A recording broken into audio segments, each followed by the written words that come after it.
मराठा आरक्षणासारख्या अत्यंत महत्त्वपूर्ण मुद्द्यावर माननीय मुख्यमंत्र्यांनी सर्वपक्षीय बैठक बोलवली होती। अगदी ठरवून ऐनवेळी 6 वाजता विरोधी पक्षाने म्हणजेच महाविकास आघाडीने या बैठकीवर बहिष्कार टाकला। मराठा समाजाच्या प्रश्नावर बोलायला त्यांना वेळ नाही, मात्र वडेट्टीवारांच्या घरी बसून ते निवडणुकीची बैठक करतात, त्याच्याकरता त्यांना वेळ आहे। त्यामुळे एक प्रकारे आपली राजकीय जात कुठली हेच दाखवण्याचा प्रयत्न ते करतायत। ही अतिशय गंभीर बाब आहे की ज्यावेळी महाराष्ट्रामध्ये समाजामध्ये तेढ निर्माण झालेला आहे, ज्यावेळी वेगवेगळे समाज एकमेकांसमोर उभे आहेत, त्यावेळी सर्व पक्षाच्या नेत्यांनी एकत्रित येऊन मार्ग शोधले पाहिजेत।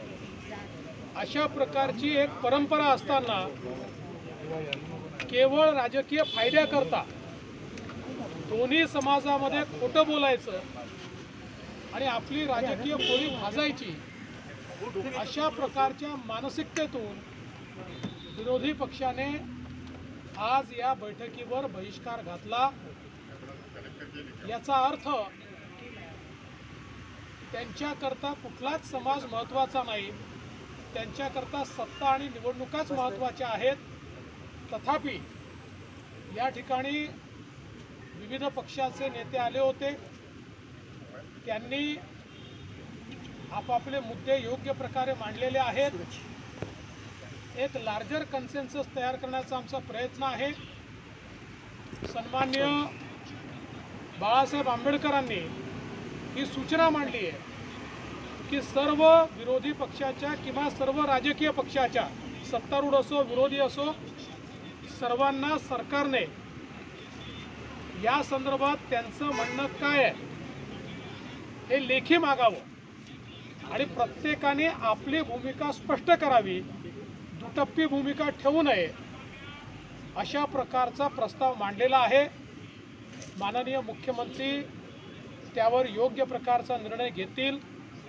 आजच्या बैठकीचा उद्देश महाराष्ट्रामध्ये जातीय सलोखा राहिला पाहिजे, विविध समाजांचे प्रश्न सुटले पाहिजेत, मराठा आरक्षणाच्या संदर्भात, सगळ्या सोयऱ्याच्या संदर्भात जे काही प्रश्न उभे राहिलेले आहेत त्याच्यावर एक लार्जर कन्सेन्सस तयार होऊन आपण महाराष्ट्र शांत करावा आणि समाजांना दिलासा द्यावा, या दृष्टीने हा प्रयत्न करण्यात आला होता। मात्र त्यावर त्यांनी बहिष्कार टाकलेला आहे। ज्या काही सूचना आलेल्या आहेत त्या सूचनांवर माननीय मुख्यमंत्री महोदय सर्वांची चर्चा करून योग्य निर्णय घेतील आणि या संदर्भात समाजहिताचा निर्णय घेऊनच आम्ही पुढे जाऊ। सगळ्या सोयऱ्यांचा जी.आर. असेल किंवा कोणत्याही प्रमाण आज शरद पवारांनी वारंवार सलोख्याची भूमिका घ्या असं सांगितलं, मात्र आज त्यांचे देखील नेते आले नाहीत। उद्धव ठाकरे गटाचे अनिल परब असतील, सगळे नेते विधान परिषदेच्या बैठकीला बसतील। मला याच गोष्टीचं आश्चर्य वाटतं आहे।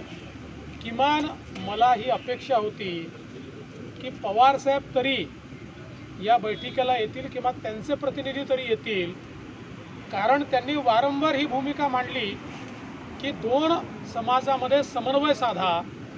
परंतु मला असं वाटतं की आजचा सगळा जो काही प्रकार आहे जाणीवपूर्वक महाराष्ट्र पेटत राहायला पाहिजे आणि पेटत्या महाराष्ट्रावर आपली राजकीय पोळी भाजता आली पाहिजे, अशा प्रकारचा प्रयत्न विरोधी पक्षांनी केलेला आहे। सगळ्या सोयऱ्यांच्या जी.आर.ला ओबीसी नेत्यांनी विरोध केला किंवा कुणबी प्रमाणपत्र थांबवावं अशी मागणी केली। छगन भुजबळ असतील किंवा इतर ओबीसी नेते असतील, तापू शकते। यामुळे असं आहे की सगळ्या सोयऱ्यांच्या संदर्भात जी काही विविध मतं आहेत ती मतं आज आम्ही समजून घेतलेली आहे।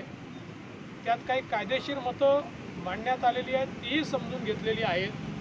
माननीय मुख्यमंत्री सर्वांची चर्चा करूनच या संदर्भात उचित निर्णय माननीय मुख्यमंत्री महोदय घेतील। जरांगे पाटलांच्या उपोषणाचा 13 तारीख शेवटची आहे। तुम्हाला वाटत नाही कायदा सुव्यवस्थेचा प्रश्न 13 तारीख शेवटची आहे। सरकारची काय भूमिका असेल त्याच्यावरती? सरकारची भूमिका ही समंजस्याची असते। समन्वयाची असते, दोन जातींमध्ये तेढ निर्माण होऊ नये अशी असते आणि ज्या काही समाजाच्या मागण्या असतात त्या मागण्या आपल्याला योग्य चौकटीत बसून कशा पूर्ण करता येतील हीच एकीकडे सरकारची भूमिका असणार आहे.